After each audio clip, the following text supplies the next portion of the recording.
awesome that we made it to the second month. Have you guys read any other books to stay on track for the 20 and 20, or just these? Just these. Some fiction. Jody posted yesterday she read The Go-Giver on the plane, so she's one book ahead of everybody. That's awesome. I can't wait to read that book. So, but this month we're reading What Got You Here Won't Get You There by Marshall Goldsmith. And this is our monthly check-in discussion. So we're talking about this book right here, which this was, as you know, we're going back and forth, and this is one of the books that I chose to read again. So I've read this before, and then we will discuss, actually, I'll just tell you right now why I picked it. I thought when I first read this book, it blew my mind. Like all of the things that he talked about, I knew I could think of, or a way that I was doing those things, or someone else was doing the list of 20 things that he had there. And I had earmarked so many different spots in the book, and I thought, I want to go back and read this again. And of course I didn't. So this was perfect for this reading challenge.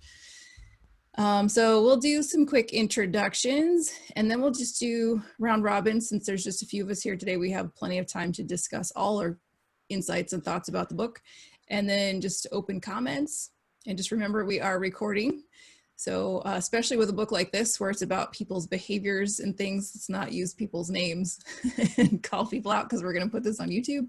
And we are all entitled to our own opinions, and we just want to have some fun. So these are the questions that we will go through. Just how helpful was the book overall? Did you find it to be relevant to your audience? And depending on what space we work in, some might be more relevant or less relevant.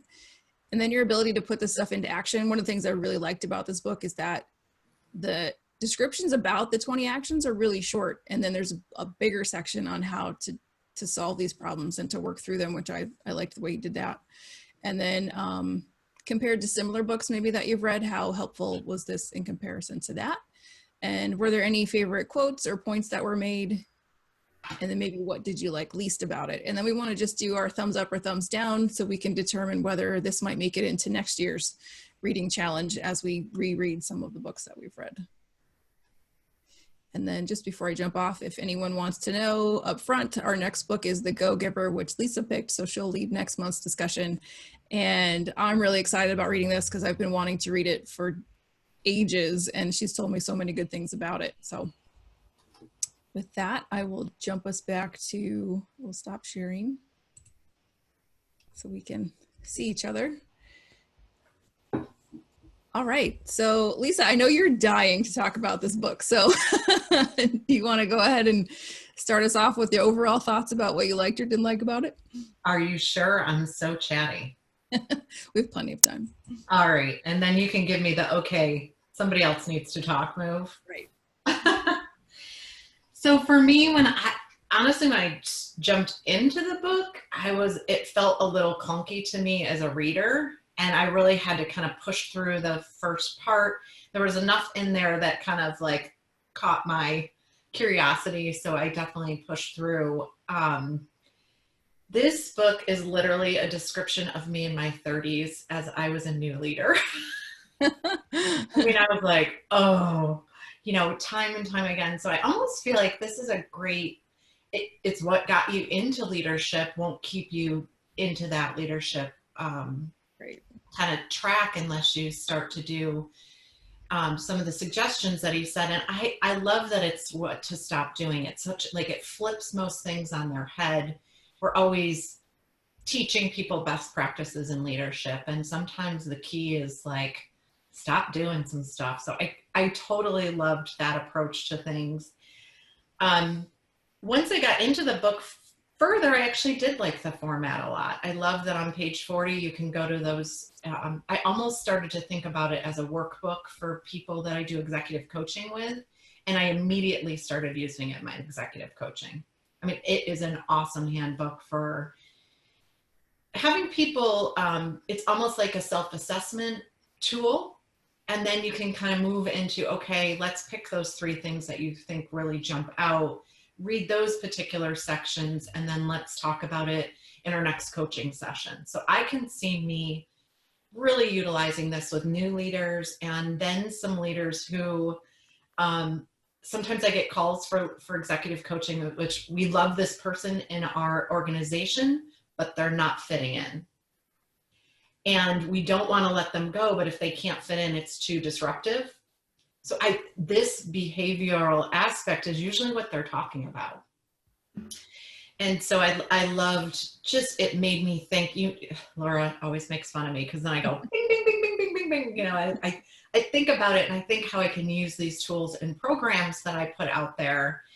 And so then I made some highlights. So I definitely used it in executive coaching. I specifically wanted to bring up one of the topics, which was cognitive dissonance. You know, I'm a big fan of positive psychology and how our brains are wired. And I immediately use this in conflict coaching into partners in a sales organization, and explaining to both of them really how we have this like lens. We make a judgment and then we see every action after that through this lens, like the jerk lens. Like something went really bad and then you make the assumption that every time going forward that person's going to make that same mistake, instead of assuming that they might have heard you and are really trying to engage better with you. So I loved that. And when I introduced it into a setting with two other people and have them kind of think about their lenses, they suddenly had this great conversation. They were really, truly honest with each of their lenses, and then they kind of moved through it and moved on. So I don't think it's like a big part of the book, but for me, it was a great tool. I really enjoyed that piece. That's awesome. I think that, you know, I don't know if I make fun of you for all of your lights coming on and stuff, but I think that's what makes you such a great coach, is that you recognize and you pull in all these things that you find useful and actually put them into practice. And that's amazing. Yeah, I really, for me, it's like, how can I don't think anybody has negative intention, especially in a workplace. I think we see like our problem child as like, they don't care, they don't want to do a good job. And it usually has nothing to do with want. It's really about just giving them tools to just show up better. So this was a really fun thing for me. I loved how he put, really, it was story driven, the book. So it was like you give somebody else's story, which gives you permission to not be super critical of yourself, but relatable, that these are problems a lot of leaders have. And sometimes we put like our leaders on pedestals. And this really humanizes the process behind, like, leaders are trying to always get better. And that gap, it's almost like the growth gap. You can't keep doing what you did. I loved that positioning. Feed forward section for me, I liked how he positioned that, and how to solicit really good feedback. We can take these books and kind of go through page 40, the 20 different things. And I think the feed forward is really how to get the other person's lens, because it's always people care about us. They want us to do better, even when we're jerks. They still, like most of the people that I work with or that I've worked with in corporate, they're rooting for me. So having more of a feedback, how to step into that with a lens that somebody that's going to say something hard to you really just cares about you. I love that framing. I also, a lot of times when I coach, people are really stuck in the past, and he's very future focused. Like, let's forget about the past. That was 2 years ago. What's happened since then, and how do we move forward? So I really liked the feed forward, and taking, you know, a lot of times when I'm coaching, it feels my concepts are generic, and he talked about that. And how do you personalize the tool, I think, is really important. So talking about something in a generic lens, and then does that resonate with you? And how can we personalize that tool? So that really made me think about some of the sweet spots in my own practice. I've two other things, because I don't want to totally occupy. Behavior versus skill. Robin, we could come back to you.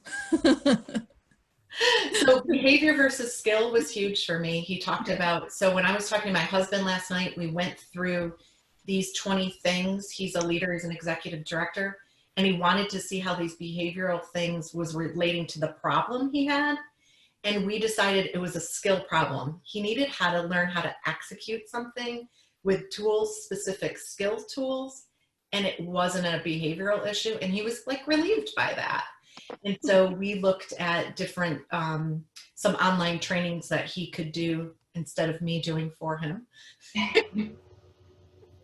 Spouses aren't always the best like combination learners. So we looked at some education he could get to get him better at the place he was stuck. So I loved that it kind of separated that out.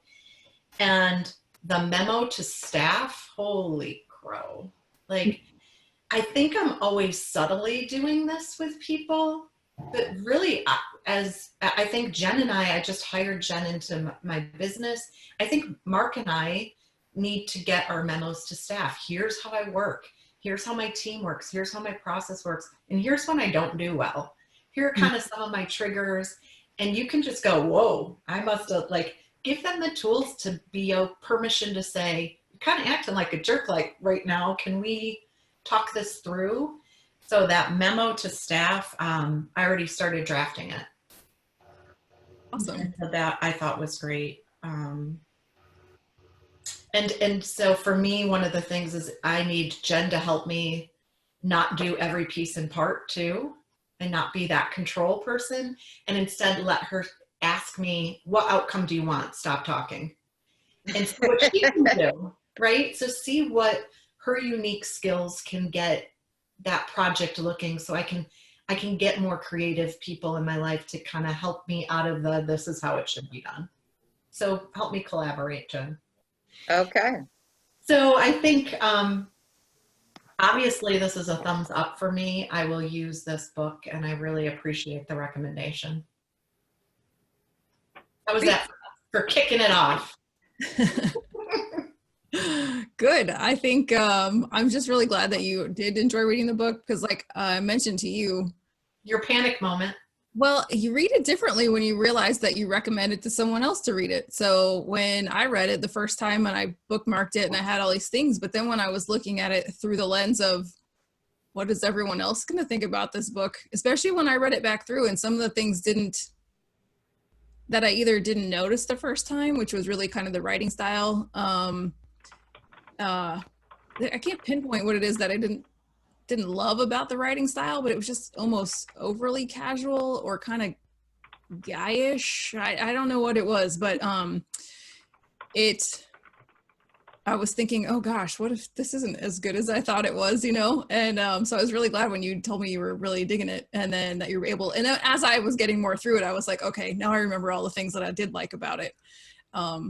So I think that's the fun part for our group too. Like it's a little scary to recommend books and then have this kind of format, but we can also say like thumbs down, no harm. Right, exactly. We don't all have to love it. So who's the 815 number that joined us? Robin. Hello. Robin McKinney. Hi, Robin. Hello. Hey, Rob.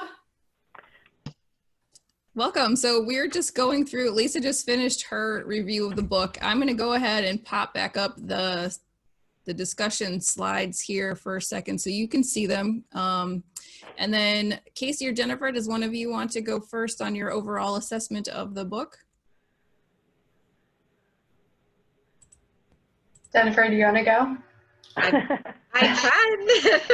It's voluntold.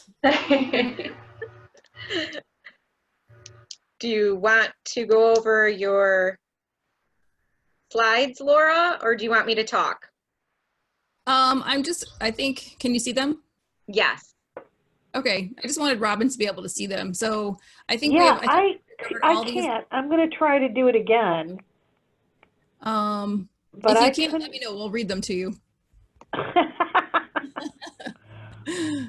Jennifer, go ahead with your review.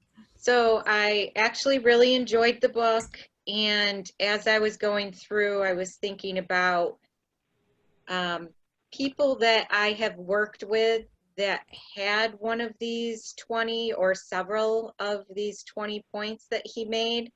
And as I told my sister, I'm like, I would need someone else to tell me. I think it's really hard to pinpoint what you yourself are doing, because I'm kind of like in denial. I'm looking at these, oh, I don't do that. Oh, I don't do that. And I'm pretty sure that I probably do in different situations. And I could actually, I looked at it in business, but then I also looked at it in my personal life and how I deal with people personally. And I think I almost got more out of that, because now I'm in the ideal situation working with my sister, who's already a good person and has none of these traits, I'll say. But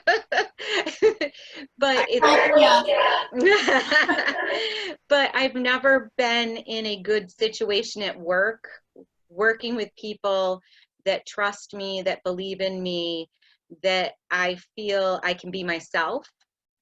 And so just reading this through, it made me happier and happier that I am now doing something that I like, and I have a little more freedom.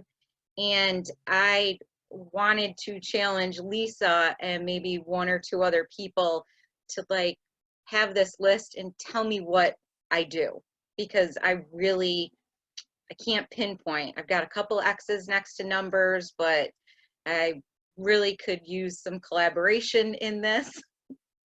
But all of his points, I didn't mind reading it. I did. It totally was, as you said, guyish, but it wasn't a hard read. It was like a lot of the points resonated with my current situation. And so I actually give it a thumbs up. And I can't wait to read another book. Awesome. Short and sweet. What's that? I said mine's short and sweet. I like the idea of printing out the list, because I think too that's hard to like keep all 20 of those on your forefront. Nice. And maybe just having them up and around the office to say, hey, if you see me doing one of these or hear one of them, let me know. Yeah. All right. Robin, were you able to see the discussion questions? I'm working on it. I'm reinstalling this Zoom thing. All right. We'll let Casey go ahead. Yeah, so I have to confess, I'm only about 50 pages in. But I really liked when I first kind of saw the list of all of them, the 20 of the behaviors. I was like, okay, I think that maybe one or two of those I'm guilty of, like, for sure. And then as I started reading them, I could see instances where I've kind of done one of those behaviors every single time. And he gets a little bit more detailed and gives you examples kind of those behaviors. So yeah, I agree with Jennifer that as I'm reading them more, I'm like seeing more of myself in them, but then I am seeing more of some of the people that I've worked with in the past and some of the behaviors that they had.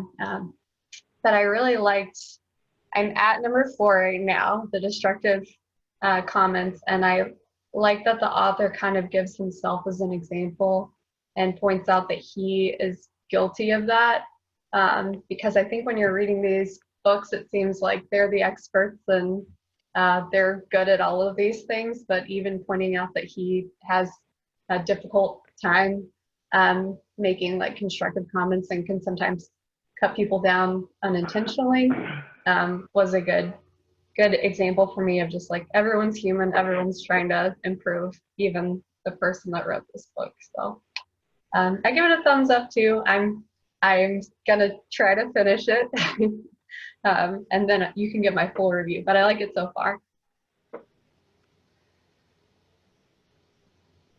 Great. Sorry, I had to figure out how to unmute myself for a second. Awesome. That's okay. I'm glad you're getting through it. I actually, if we want to be on full confession mode, I was able to skim through some of it because I had read it once before. But I'm already like I need to read it more time to read it more fully again and have all these dog-eared pages I need to go back to. I think for me, it's really just like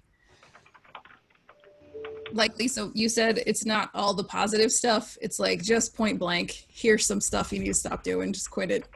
Instead of like some theory and dancing around some things. It's just very in your face kind of. And I really am looking forward to having read it again to be able to go back. And I think like even just the very last exercise about, you know, writing a letter to yourself from when you're older, that's something I tell my career coach used to do it's one of the exercises in the online course. And I'm not sure I have them write it from 95 years old, but definitely from an older standpoint. And, you know, every single day it's like, am I taking time to enjoy what I'm doing and get out, find a way outside if it's possible in Syracuse weather. And because that's what my 94-year-old self would be telling me is just take it easy. You know, Lisa, you and I both know how much we just keep going and going and going, and take a minute to keep going, but appreciate how it's going also. So I would like to thumbs up the book as well. So with that, Robin, are you ready to, if Sure, you can't see, and mine will be short because the book looks great, but I didn't even have time to pick it up. okay. So, you know, I'd make up a better story, but that's the truth. So, it's just been a busy, busy time. Worries. It's that's why it's a challenge. You know, we're going to try to hold each other accountable and then hopefully be able to share these thoughts so that maybe if you didn't read it, you could just hear, you'll have to, since you missed it, you'll have to go back and watch the video and hear Lisa's review again. She did a really good job of the overview. I caught the tail end of it, but I didn't see, I couldn't see her. Now I don't know what's happening, but I mean, I can see her slide, and whoever's talking, I get like a little picture for a couple of minutes. Yeah, Zoom is fun. Well, good. You're one step closer. So next month. Oh, now I see you. Now Yeah. you're gone. Yeah. Oh. But so I'm not quite sure how that's happening, but whatever. But I did reinstall it so that hopefully it's gonna work. I think No part worries. of what, Baby steps. yeah, and I think part of what Laura and I wanted to do was welcome everybody, even if you don't have time to read, because it's nice to be in the same group, like in a group of people that want to keep moving forward and relate to each other and motivate you to read the book just because there's some talk around it, or not to read the book because everyone gives it a thumbs down. So I think we always want to encourage the people that don't read to join the group for sure. Well, And actually, because this was a challenge and I had it in my mind, I have to have this read by a certain date. I actually sat in my favorite rocking chair and read it all in one day and made that's going to be my own time and no one's going to bother me and I'm going to read this book. So That's awesome. I appreciate it. wow, Jen, Yeah. that's pretty impressive. Yeah.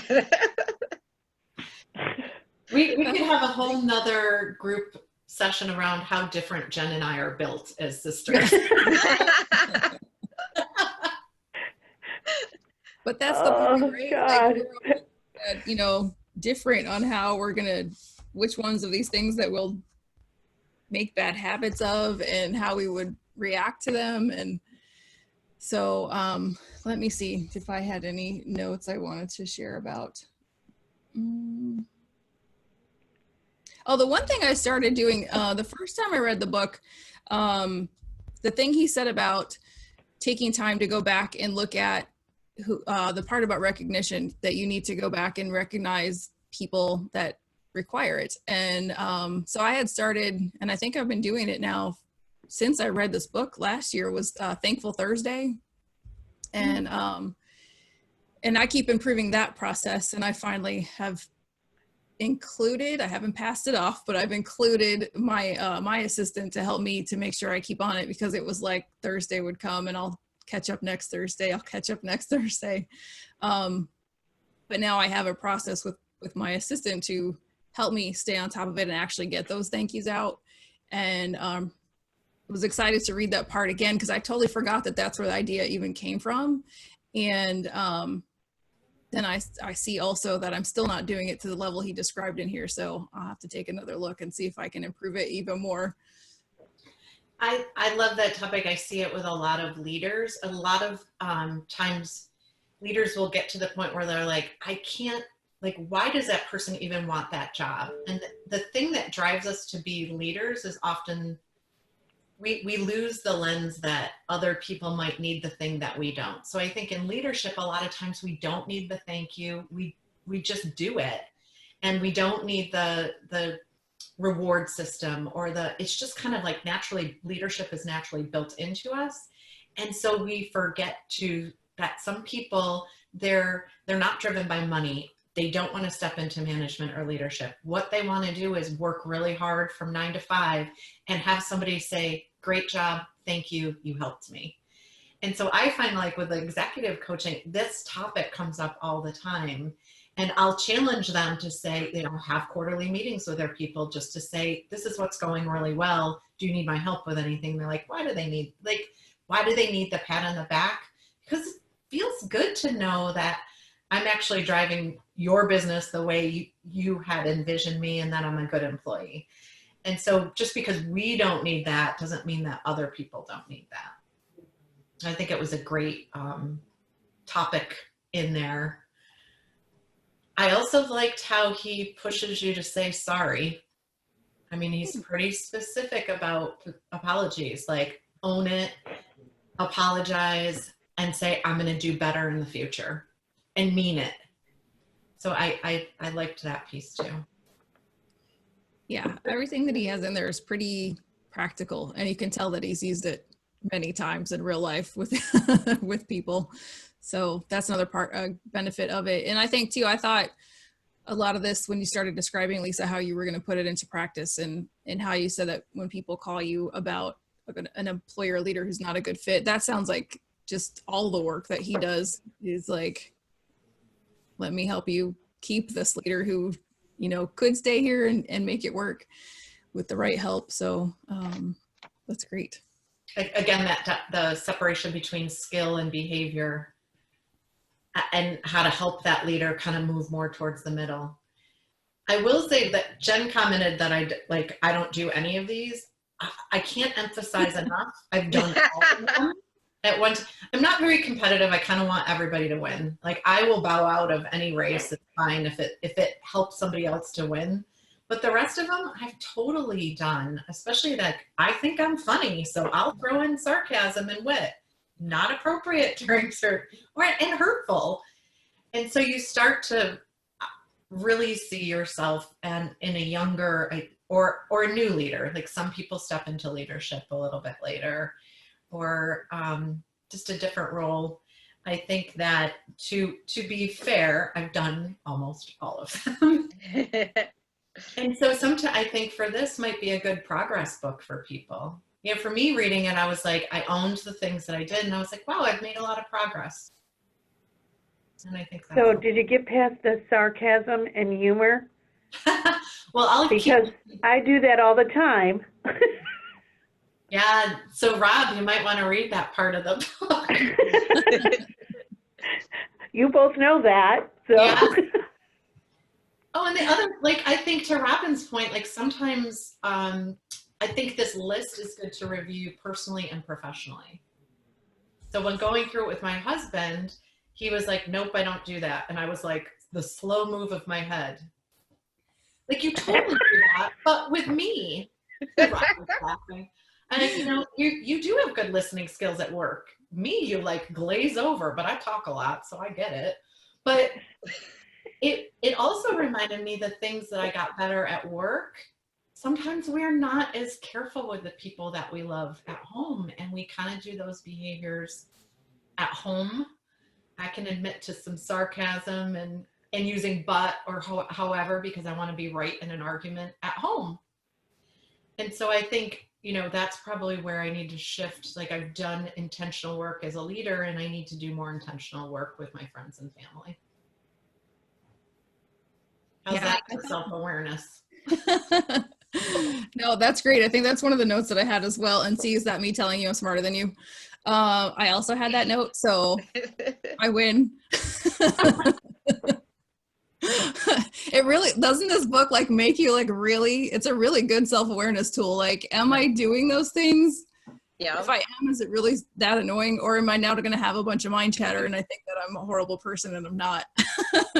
So it's I think for a coach, if you really struggle with the mirroring piece, like you're good at the intake or the let's create solution piece, but you struggle with mirroring in this, I think it's a great just assessment tool. Like, you don't have to be the one saying this stuff. We can just talk about this stuff afterwards. So it's a great leadership. If you're coaching somebody that's on your team, it's a great tool for kind of bring up the sticky stuff without having to, like, then you don't get the kill the messenger kind of thing. They have to pick the 2 or 3 that they, and you can say, I do these too. And so it's more like come together at the table for a conversation. I'm kind of curious, so I know Jen's read a little bit further in the book, and I love to put her on the spot. Was there any like of the, one of our things is a favorite quote or point made? Like I said, how they say sorry. Was there anything that was like, even if it doesn't resonate to you, was there something you thought, oh, I could help somebody in my life with this? I was going to bring up one thing that he did talk about that I just thought was, wow, he admitted that he couldn't change a person. The one gentleman that sat in his own office with his opera music on, that kind of thing. I was just like, wow, so there is that little percentage that you don't want to change that person, that's who they are. But for the rest of the book, the whole time up to that point, I felt like everyone could be changed.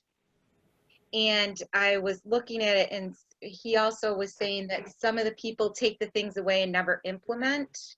Mm-hmm. And so these people are like, I'm on board. I'm going to do these different things. But then you follow back up with them and they haven't tried anything. And they're still the same jerk, or still have the poor habits, or, whatever it is, they didn't even like try.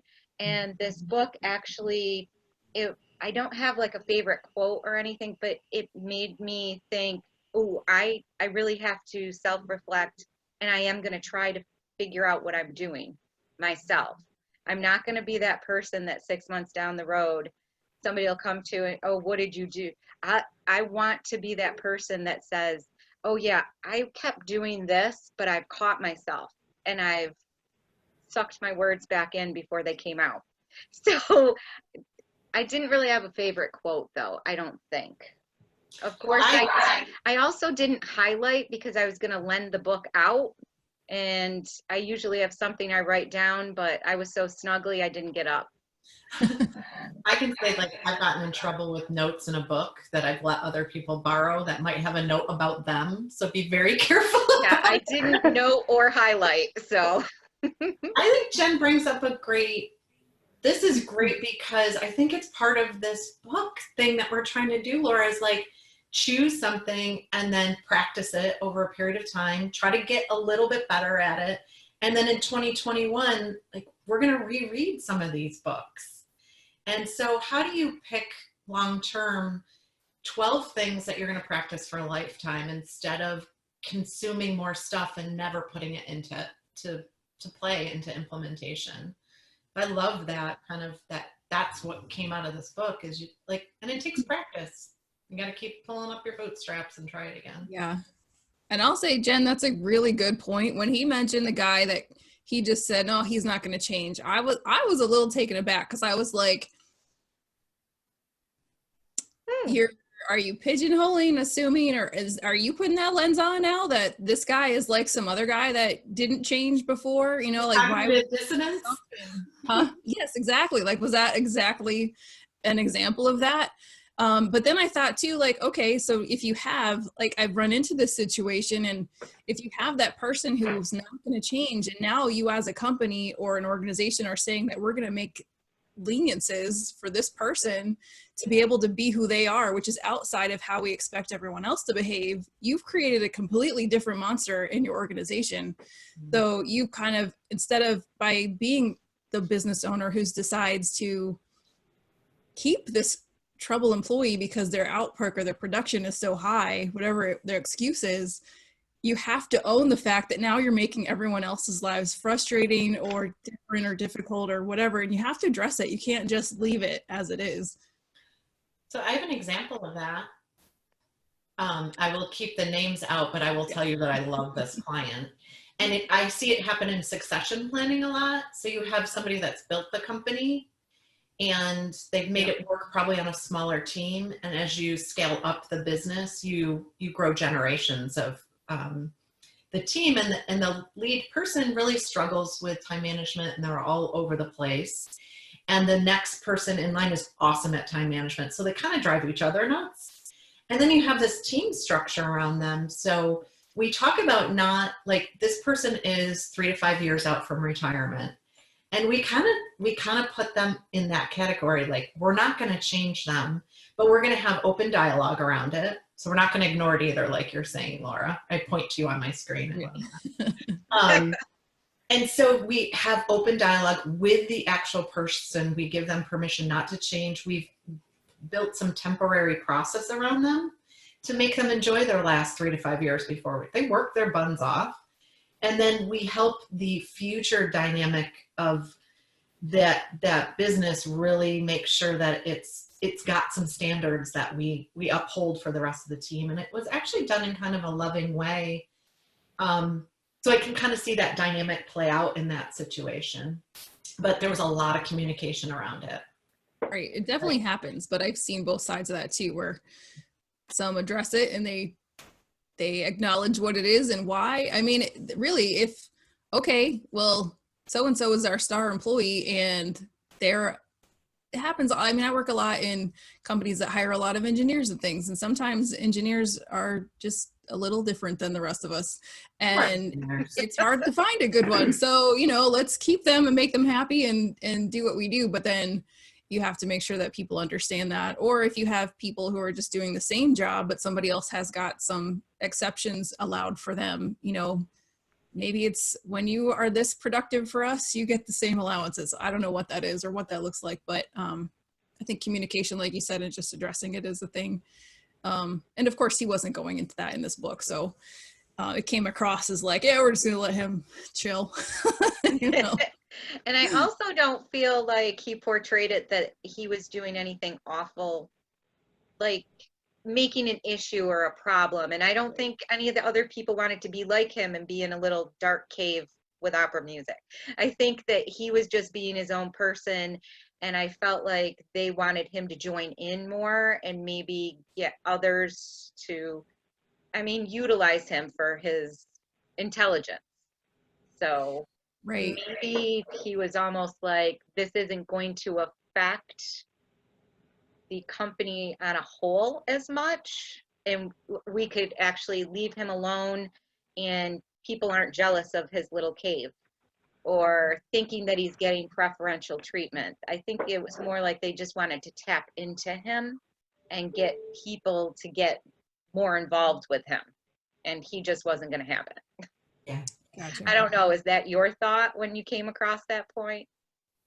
Yes. Now that you bring it up in more detail. And I get asked this a lot, like, how do I get someone to change? And I'm like, well, you don't really change people intrinsically, but you can get them to change some behaviors or see things differently. But I mean, if you're going to try to change people, get in the business of changing people, good luck. Yeah. Yeah, and I mean, that's people who are not going to, they didn't follow through with what we talked about. Well, because you're not changing them, Sorry, Lisa, what were you saying? No, I think that's what's nice about this book is its awareness and its behavior versus skill balancing, and kind of it you can see how that affects. It's a great culture book too, right? It really sometimes when the behavior doesn't fit and you've made every effort to help that person with behavior, sometimes you do need to say goodbye to them or figure out a different plan for them. And, those are some tough times in business. But I think from a leadership lens, I'm trying to, if it's a long-term behavior that upsets culture and that you gave it your all, you know, you really have to make business decisions around how much effort is it, how much energy, effort, intention do I have to put into this one person, when possibly letting them go would free up our culture. Yeah. And so I love that this gives it a shot of you to help that person. You know what we don't talk about a lot in business, but like Mike talks about it when he comes from school all the time, is how much one kid can influence an entire class.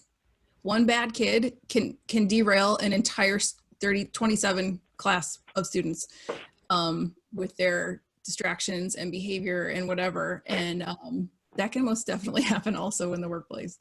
Yeah. Does anybody have any other comments or quotes or anything they wanted to talk about in the book? One other thing that did strike me was the section on anger. So he started the anger section, which was number 7, with anger has its value as a management tool, I guess. And I don't know. I'm like, does it? And I don't think that he means like it's an actual viable tool at all. But some people, I know that there are some people who think it's okay to show anger. I've been in situations where the anger was directed at me. I've seen other situations where the anger is directed at other people. And I really find it hard to think of a circumstance, unless you're in something where life and death is part of your mission, where anger is appropriate. So just was wondering if anybody else had thoughts on that. And then the story he had about the empty vessel. So, you know, there's a boat coming down the river and he's screaming at it to move, and then actually hits it, but then realizes he's screaming at nobody. There's no one in the boat. I've been that person in the boat, I've been the empty boat. Like I'm just going and the anger comes at you and you're like, whoa, where did that come from? You know? So I was just wondering if anybody else had read that part and if they had any thoughts about it. I do, but I'll wait.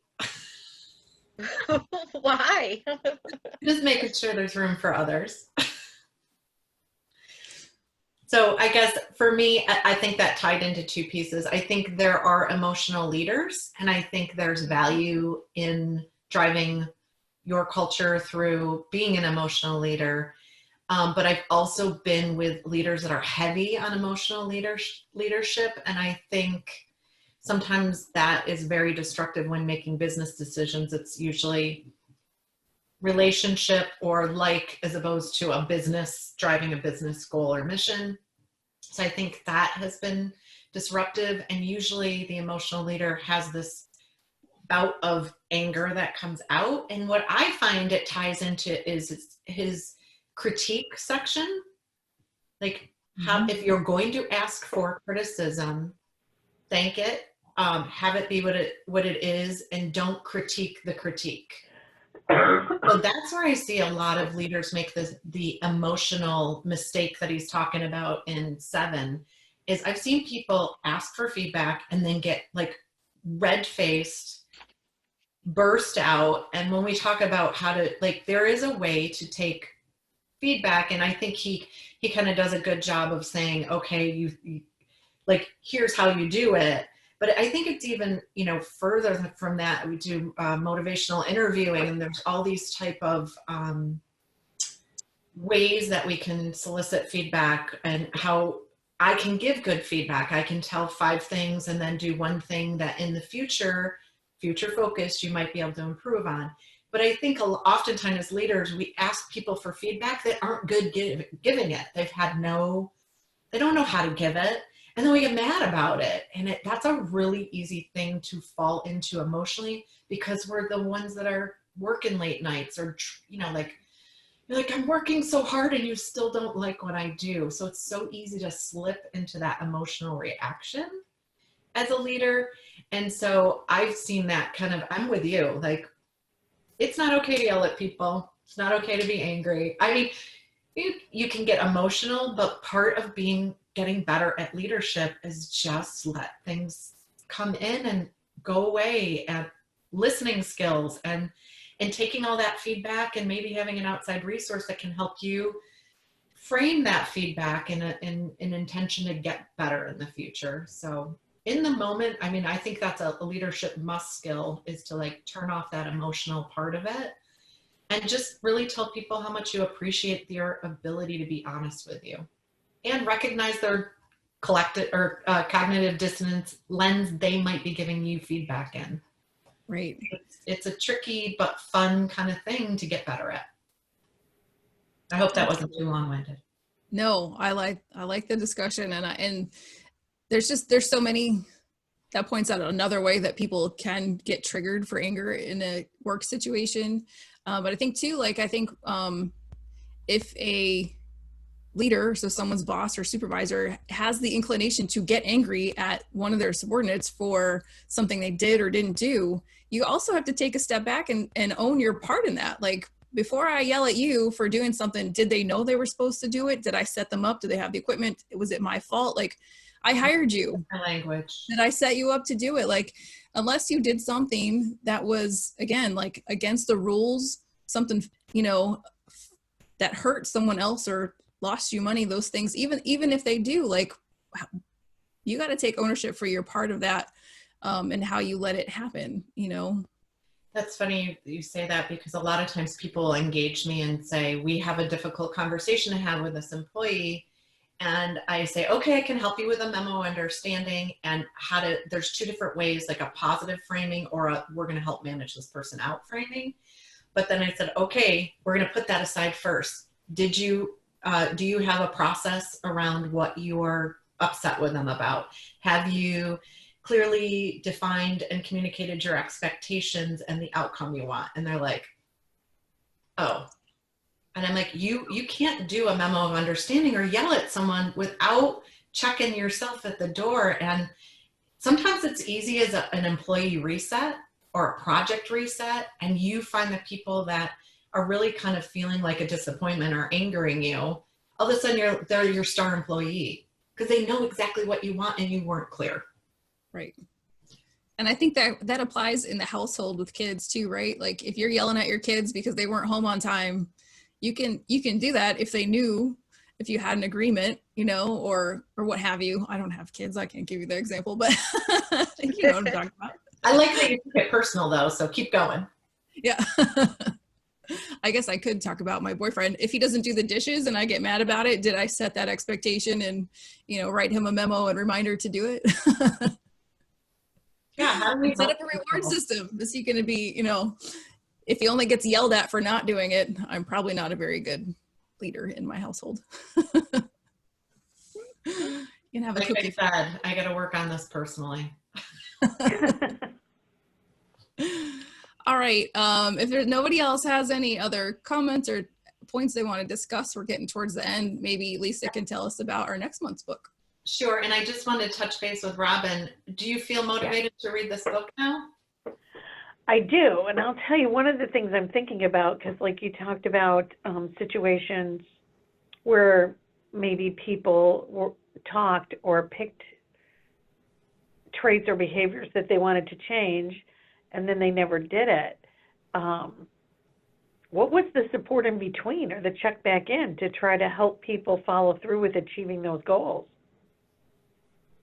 Right. And I think that's like the difference between self-help and engaging some resource. Even if it's a friend for coffee once a month on something you want to practice, I think you've got to have those. Some people hire me as a coach just to call them once a month and be like, did you do the thing? And that there's value there. So partnering with people, I think, is really important. Yeah, but I am encouraged to read the book. Yes. Good. See, Laura, we've converted another believer. We've got 2 books that are on potentials to reread next year. Yeah. And you know what? And I'm listening to Jen about her comfy place.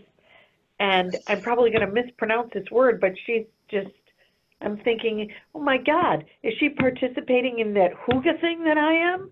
Or hygge, however you want to pronounce it? Oh, yeah, hygge. Oh, yeah. No. Because I'm not involved like, in that. You'll have to like message me. Because that is so hygge. Oh, I like it. I'll have to post that link in our group. Yeah, let's do that. 'Cause I don't know what that is either. Okay. I think I've seen it, but I don't know what it is. It's good stuff. I'll do a It little is. description and post in our group. So The Go-Giver is next month's read. I don't want to give away too much of it, but I read this while I was in the corporate world. And I think it really reads as a story. So it's fun. And somebody recently that Jody read it on the plane yesterday, and she was like, oh, it's kind of the secret, a story about the secret in play. And I hadn't thought about that. It really kind of is. But it sets a tone for kind of an abundance mindset and how when we help other people, we actually help ourselves. But it is a business story. And there's a lot of different lenses that you can read the book. I've recommended this book for years. I've given it out to my employees. I think it can be an internal entrepreneurial kind of corporate book, and it can also be for people who are leaders and want to become entrepreneurs. So I hope everybody really kind of sinks into it. I also call this, Casey, you'll love this. You're only on page 50. This is a short read. Oh yeah. Well, I call it a bathtub book, and a lot of the books I choose are like something you can get through by the time the water is lukewarm in the tub. You get out and you get your robe on and you read the rest. So it's a nice kind of enjoyable quick read. And then there's different versions of the Go-Giver in leadership, Go-Givers sell more, Go-Givers influencers. So it's a nice start, and I hope everybody enjoys it. Thanks. Thank you. Well, so glad you guys joined us all today. We're just in time for wrap up. So we're going to keep posting. We're kind of all over the place in LinkedIn and Facebook and Goodreads. So stay in tune one of those places. And the next discussion is going to be, and I'll put it up here just for viewers.